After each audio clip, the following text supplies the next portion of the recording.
गोविन्दं प्रपद्येऽहं दीनान्यजतारकम् वन्दे मुकुन्दमरविन्ददलायतार्क्यं कुन्देन्दुशङ्खपदनं शिशिरोपवेशम् इन्द्रादिदेववनवन्दितपादपीठम् वृन्दावनालयमहं वसुदेवसूनुम् नवजलधरवरणं चम्पकोद्भासिकरणं विकसितनलिनाशियं विस्फुरन् मन्दहास्यं कनखडिशिरुकूलं चारुबर्हावशूलं कमपि निखिलसारं नौनिगोपीकवारम् वंशीविभूषितकरान्नवनीराभात् पीताम्बराधरुणबिम्बफलाधरोष्ठात् पूर्णेन्दुसुन्दरमुखादरविन्दनेत्रात् कृष्णात् परं किमपि तत्त्वमहं न जाने ध्यानाध्यासवशीकृतेर्मनसा तन्निर्गुणं निष्क्रियम् ज्योतिकिञ्चनयोगिनो यदि परं पश्यन्ति ते अस्माकं तु तदेव लोचनचमत्काराय भूयाचिरम् कालिन्दी पुलिनेषु यत्किमपि तन्नीलं मूढावति राममय सब जगजानी करूं प्रणाम जोर जुगपानी। समस्त चराचर जगत में प्राणी मात्र के रूप में अभिव्यक्त भगवान के पावन चरण कमलों में सबसे नमस्कार। रोग हो जाता है तो शरीर तो बोले अपने आप नहीं उठ सकता, नहीं उठ सकता। बुद्धदेव पास गए, जाकर उसको यूं उठाया, बोले उठो। अब वो बेचारा तो पड़ा मरना से उठे क्या, तो हाथ का सहारे से उठाया, सारे सुला दिया। तब बुद्ध के मन में आया कि अरे राम राम राम राम, जिस शरीर पर इतना अभिमान वो अपने आप उठ नहीं सकता, वो अपने आप बैठ नहीं सकता, सहारे से उठता बैठता, और ये तो बोलता भी नहीं। स्वास्थ्य की दशा तो कहा कि छंदक बताओ, बीमार हम भी होंगे क्या? तो बोले राजकुमार भगवान करे आप पर बीमारी ना आवे, पर बीमार तो हो ही सकते हैं सभी। बोले सभी। अब तो रहा सहा भी उनका, जो कुछ भी प्रेम था शरीर पर वो नष्ट हो गया। तीसरी बार फिर निकले, होनहार के बाद आज उनको दूर से सुनाई दिया राम राम सत्य है, राम नाम सत्य है। बोले ये क्या हो रहा है, ये क्या जा रहा है तमाशा कोई? बोले तमाशा है तो। बोले ये एक चार आदमी इसको उठाए हुए हैं, और ये क्या बांध रखा है, किस चीज को बांध रखा है, कहाँ ले जा रहे हैं, और ये क्या बोल रहे हैं? तो बोले महाराज ये मर गया। मर गया? क्या हुआ इसका? साथ चलो, पीछे चलो। पीछे में चले, स्मशान में ले जाके उस चिता बनाई, रख दिया, जला दिया गया। सिद्धार्थ ने कहा ये क्या हुआ, सब क्या तमाशा बना? बोले महाराज ये मनुष्य मर गया था, उसको ले जा करके चिता पर जला दिया गया। तो जला दिया गया, दर्द नहीं हुआ? तो कहा मरने के बाद दर्द नहीं होता। तो बोले मरना क्या होता है? बोले सारी इंद्रियों की शक्तियां, प्राण शक्ति सब नष्ट हो गई, ये मुर्दा बिल्कुल हो गया, निष्प्राण हो गया, जला दिया गया। बोले हमको भी जला दिया जैसे ही। अब छंदक ने कहा सरकार अब शकुन के बाद मैं कैसे मुंह से कहूं, लेकिन ये जो जन्मता है वो मरता है, ये सिद्धांत है। तब बुद्ध ने कहा कि बस हो गया, खत्म। एक बार फिर निकले तो बाबा राम सुखदास जी शरीर से कोई गेरुआ वाले मिले। बोले ये क्या चीज है, पीला पीला पहने हुए कपड़ा? बोले ये आदि है। बोले ये ऐसा क्यों? बोले ये इस दुख के मार्ग से निकलकर परम सुख के मार्ग में जाने का इसने व्रत ले लिया। तो बोले ये चीज ये चीज बढ़िया है, अपने तो ये लेंगे। निश्चय करके घर में आ गए। राजा को लगा पता, राजा ने देखा। अब उन्होंने घर में आकर के उसी दिन से तमाम नाच गान तमाशा सब बंद कर दिया, विलासिता की सारी चीजें अलग कर दी। महीना भर का बच्चा था रोहित, सब उनके मन में उदासीनता छा गई, वैराग्य आ गया, पूरा पूरा विराग आ गया। राजा को मालूम हुआ, राजा ने बुलाया सिद्धार्थ को, समझाया बहुत कि बेटा अभी तेरे बन जाने का अवसर नहीं है, तुम राज्य भोगो, बड़े होगे तब तुम वन में जाना। वो कल मैंने सुनाया था ना, उसने 4 बातें रखी सामने। मैं कभी बुरा न हूं, मैं कभी बीमार न पड़ूं, मैं कभी मरूं नहीं, मेरा राज्य सदा बना रहे तो राज्य करने को तैयार, वन में नहीं जाऊंगा। कौन नहीं कहे। बुद्ध को वैराग्य हो गया। आधी रात के समय वो देवी सोई हुई, रोहित पास सोया हुआ, देखा, उठे, देखा पत्नी की तरफ, फिर मन में कुछ मोह आया, बच्चे की ओर देखा, फिर मोह आया मन में, फिर मानो कोई जैसे पुकार रहा है। बुद्ध ने कहा दुख है, छोड़ो, धोखा है।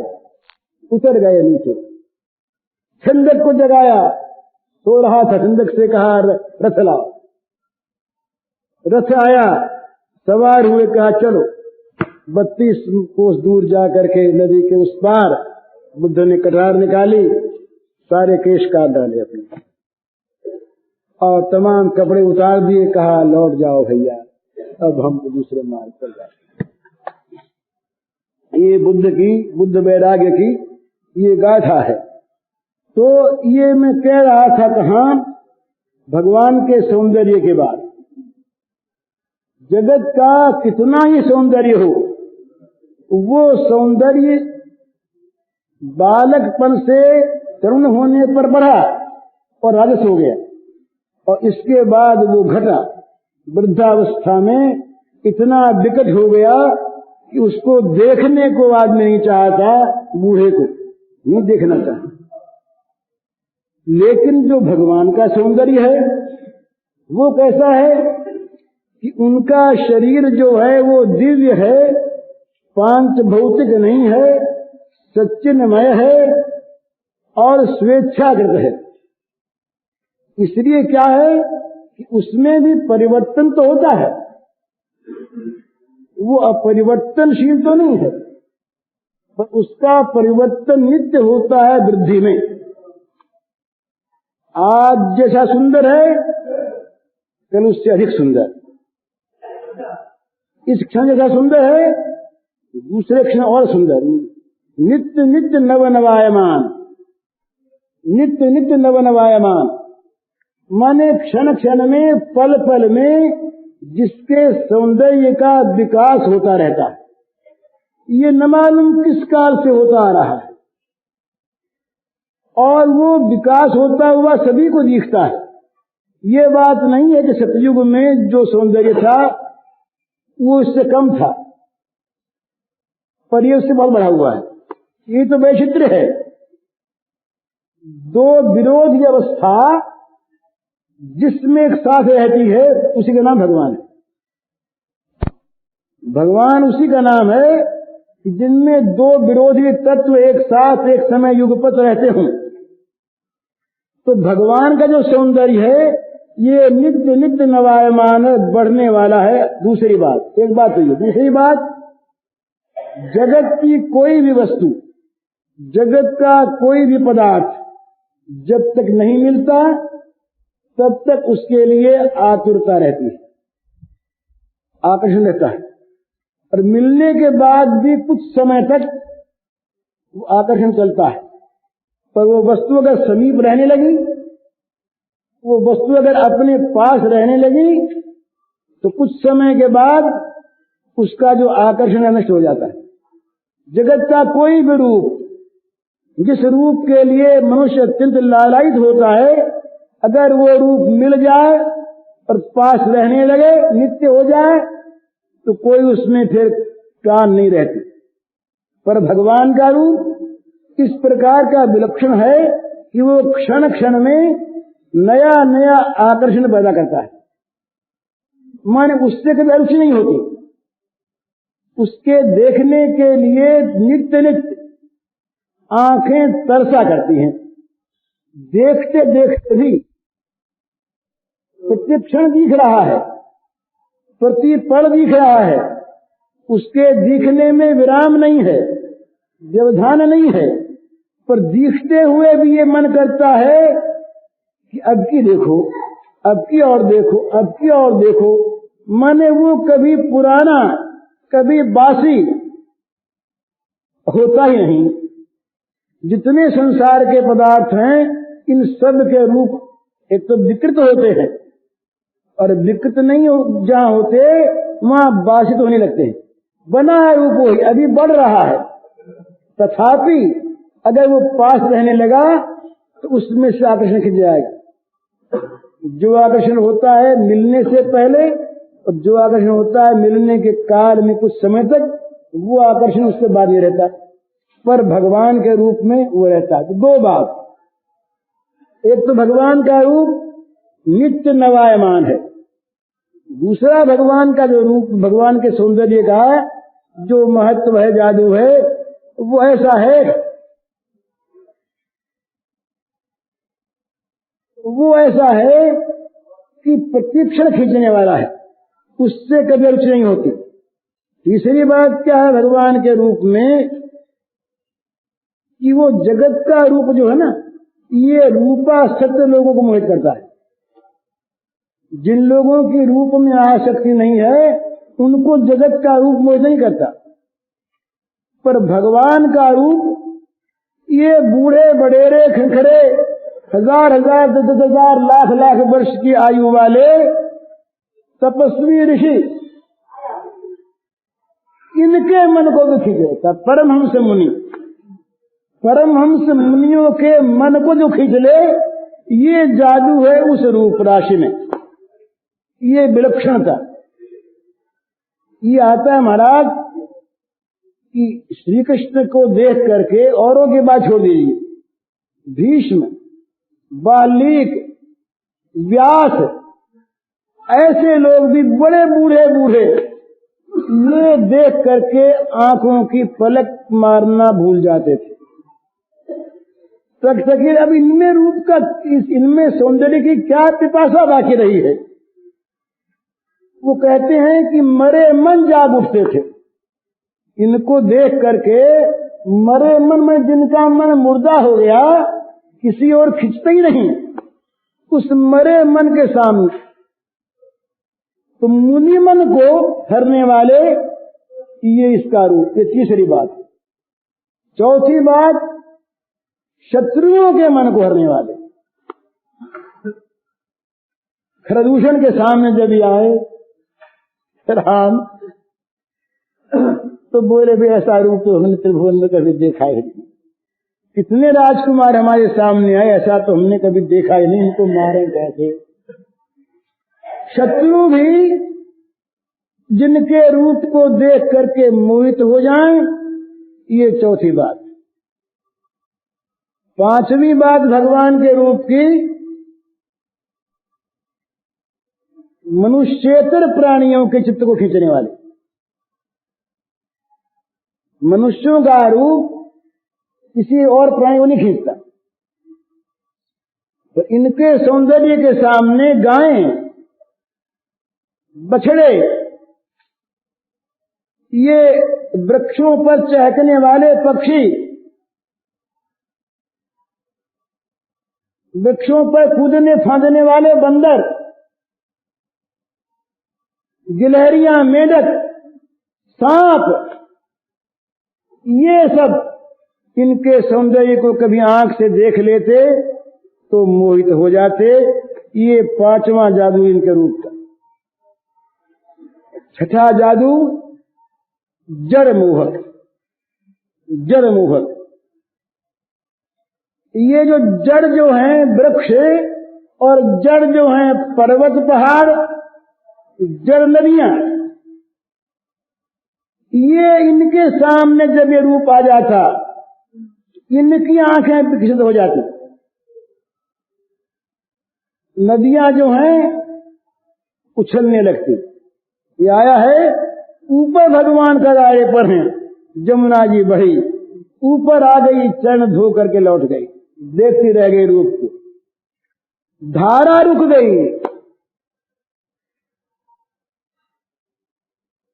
पत्थर से रस चूने लगा, पेड़ झुक झुक करके चरणों में आने लगे।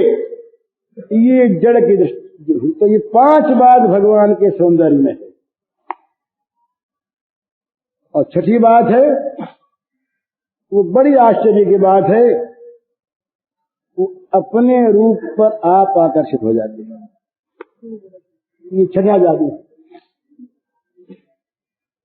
ये भगवान के सौंदर्य का छठा जादू है। दूसरों को तो सब आसक्त करते हैं, और ये अपने रूप पर आप आसक्त हो जाते हैं। ऐसा रूप तो भाई जगत में कहीं किसी का है नहीं है।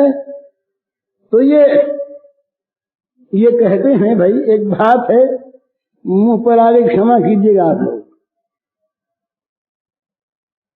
राधा क्या वस्तु है, राधा क्या तत्व है। उस तत्व का एक रूप बताता हूं। अपने रूप को इन्होंने एक दिन देख लिया। अब देखने को देखा दर्पण में, देखा किसी और चीज में, वो दिखता नहीं, तो देखकर ये विमुग्ध हो, ओहो, तो सोचा कि ये कैसे दिखता रहे और इस रूप का, इस सौंदर्य का मजा कैसे मिले, ये आनंद कैसे आवे। इस संकल्प को राधा बना दिया। राधा क्या वस्तु है कि श्री कृष्ण के रूपाकांक्षी, श्री कृष्ण का भिन्न विग्रह कुछ। श्री कृष्ण ने चाहा कि मेरे रूप सौंदर्य का सुख मैं ग्रहण करूं। अब अपने आप कैसे मिले, दूसरे को दिखा दे तो अपने को कैसे मिले, उसका आस्वादन स्वयं कैसे कर सकें। तो स्वयं ऐसा बनना चाहिए जो रूप को देख करके जिसका हृदय ऐसा हो, जो रूप पर अपने आप को न्यौछावर कर सके। इसलिए नारी रूप की आवश्यकता हुई। तो स्वयं भगवान श्री कृष्ण, स्वयं नारायण, स्वयं कुछ भी उन्हें कहें, स्वयं परमात्मा। कौन से परमात्मा? ये 5 प्रकार के गुणों से संपन्न रूप वाले भगवान। इनमें जब छठा विकास ये आया, अपने रूप पर आप मोहित होने का, तो इस विकास ने राधा को उत्पन्न कर दिया। तो राधा के रूप में श्री कृष्ण ही स्वयं अपने सौंदर्य का रसास्वादन स्वयं करते रहते हैं। इसलिए राधा श्री कृष्ण से सर्वथा अभिन्न है। तो ये भगवान के सौंदर्य का एक जादू है कि ये जहां जहां कहीं किसी मनुष्य के, पशु पक्षी के, देवता मुनि के, जड़ लोगों के, जलचर और स्थलचरों के, किसी के भी अगर ये दृष्टि पथ में कभी आ गया तो उसके मन को इसने हरण किए बिना छोड़ा नहीं, और अंत में इतना जादू किया कि अपने मन को भी इसने हरण कर लिया। ये श्री कृष्ण के, भगवान के सौंदर्य का जादू, ये सौंदर्य का। तो ये कोई सौंदर्य का वर्णन नहीं हुआ है, वो तो वर्णन तो नहीं कर सकते उस चीज का, स्थूल चीज का जो हमने आंख से देखी है। इस पंखी का कोई कहे कि तुम वर्णन कर दो, फोटो उतारो वाणी से, नहीं उतर सकते। वाणी में वो शब्द ही नहीं है जिनसे इस पंखी के एक एक अवयव का पूरा पूरा चित्र खींच सके वाणी। आंख देखती है, अब यहाँ कुछ मैला है, यहाँ सफेद है, वाणी कहाँ खींचेगी? उस मैले में क्या अंतर है, सफेदी में क्या अंतर है, कितनी लंबाई चौड़ाई है, कैसा है? आंख ने देखा, आंख बता सकती है, वाणी बता सकती है। गिरा नयन नयन बिनु वाणी।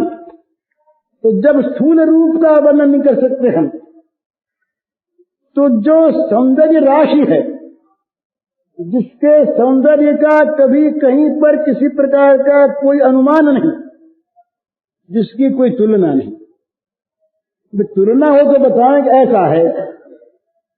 जगत में ऐसा रूप बताइए ना जो कभी बासी नहीं हो, जिसको देखने के लिए सदा चित्त लालायित रहे, जिसको देखकर विरक्तों का मन भी जाग उठे, जिसको देखकर देवता ऋषि मोहित हो जाएं, जिसको देखकर जड़ पशु पक्षी मोहित हो जाएं, जिसको देखकर जड़ वृक्ष पहाड़ ये मोहित हो जाएं, और जिसको देखकर स्वयं आप मोहित हो जाए। इस प्रकार का जगत में कौन सा रूप जिससे हम तुलना दें इसकी? तो अतुलनीय, अनुपम, ये भगवान का दिव्य सौंदर्य है। इस दिव्य सौंदर्य की भावना करके, इस भावना के साथ आसक्ति करके, चित्त का अनुराग करके चलने वाला जो पुरुष है वो रागमार्गी है। ये रागमार्ग का एक निर्देश है। दूसरा रागमार्ग का क्या है? राग कहते हैं चित्त के आसक्त होने को। ये भक्ति का भेद है। भक्ति में अनेकों भेद हैं, पर हमारे वैष्णवों ने दो भेद प्रधान माने हैं, एक वैधि और एक रागात्मिका। तो जिसमें विधि है, जिसमें किसी वस्तु को प्राप्त करने की आकांक्षा है, जिस भक्ति में डर है, जिस भक्ति में सम्मान है, जिस भक्ति में आकांक्षा है, ये सब याद नहीं बातें हैं।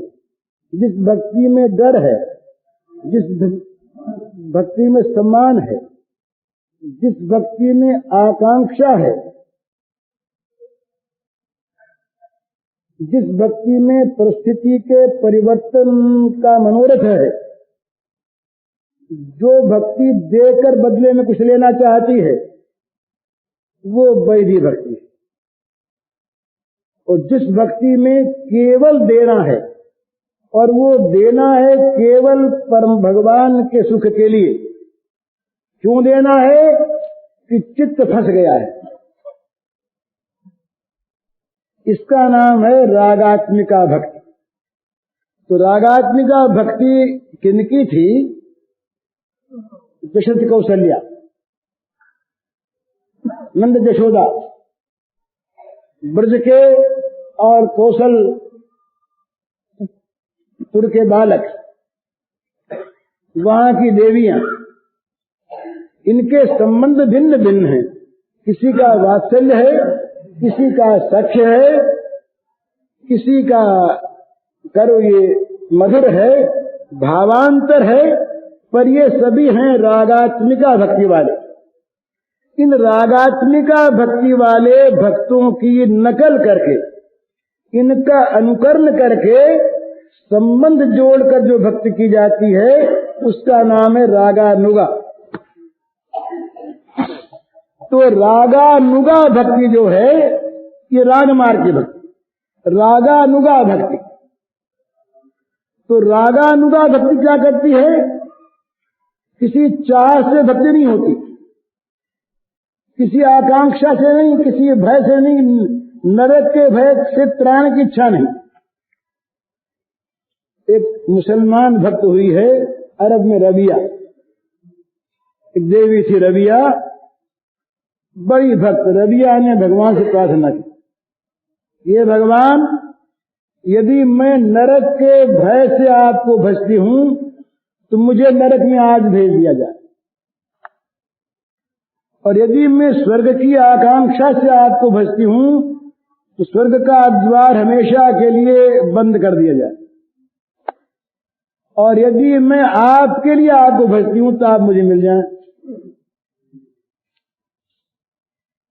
लेकिन ये रागानुगा वाले और आगे बढ़ते हैं। ये आप मुझे मिर्जा नहीं कहते, ये कहते हैं कि आपको जो अच्छा लगे, जिसमें आप सुखी हों, वो मुझसे बनता रहे। इनकी आकांक्षा एक रहती है रागानुगा भक्ति वालों की कि आपके अनुकूल मेरा मन बना रहे, आपके अनुकूल मेरी क्रिया बनी रहे, आप जो चाहते हैं वो मुझसे बनता रहे, जो आप चाहते हैं वो मुझसे बनता रहे। इस प्रकार की इनकी स्वाभाविक आकांक्षा रहती है, बिना किसी प्रकार की और भावना की। तो इनकी भक्ति जो होती है किसी कारण से नहीं होती, इसीलिए अहेतुक है। इनकी भक्ति में अहेतुकता इसीलिए है, इसमें कोई कारण नहीं है, इसमें कारण है मन नहीं मानता। बोले भाई भक्ति क्यों करते हो? कि भक्ति के बिना रहा नहीं जाता। भजन क्यों करते हो? कि भजन में रहा नहीं जाता। तो साधन सिद्धि राम पद नेहु, साधन भी राम पद नेहु और सिद्धि भी राम पद नेहु। भगवान के चरणारविंद का स्नेह प्रेम, बस यही साधन। क्यों करते हो? इसके लिए। और क्या करते हो? इसी को। और क्यों करते हो? रहा नहीं जाता, और कोई मतलब नहीं। जिसके लिए करते हो वही करते हो, और रहा नहीं जाता इसलिए करते हो। इस प्रकार की जो भक्ति है उसका नाम है राग मार्ग की भक्ति, रागात्मिका भक्ति। तो ये दो मार्ग हैं। रागात्मिका भक्ति में तो यहां भी डर है, यहां डर एक बड़ा भाई डर ये है कि कहीं जगत के सौंदर्य में मन रम गया, भगवान के सौंदर्य का नाम लेते हैं और भावना करते हैं, और भगवान के सौंदर्य के स्थान पर अगर कहीं जगत का सौंदर्य आ गया और उसको अगर हमने थोड़े काल के लिए भी बैठा लिया भगवान के आसन पर, तो गिरने का बड़ा डर है। वैराग्य के मार्ग में ये बात कम है। वैराग्य मेवा भयम, ये जो कहा है ना कि वैराग्य का अभय मार्ग है। इसलिए अभय मार्ग है कि वहां पर ये चित्त के विकार के लिए कोई आधार नहीं मिलता। मतलब त्याग है ना, ये भी छोड़ो ये भी छोड़ो। वहां तो अगर कुछ होता है थोड़ा बहुत तो वैराग्य का अभिमान होता है। विरागाभिमान को रोक देता है वैराग्य से। मैं वैराग्यवान, मुझमें किसी वस्तु का राग नहीं, मैंने सब पर विजय प्राप्त कर ली, मेरा मन विषय संकल्प से रहित हो गया, मेरे सामने काम का, क्रोध का, लोभ का बस नहीं चल सकता। इस प्रकार का अभिमान तो वैराग्य में, जैसा महाराज जी ने कहा, जब तक पचता नहीं वैराग्य तब तक ढकारें आती हैं। जैसे इसी प्रकार से वैराग्य में ये चीज तो है, वैराग्याभिमान तो होता है, लेकिन उसमें और भय कम है। इसीलिए इस मार्ग के जो आकांक्षी लोग हैं, राग मार्ग के,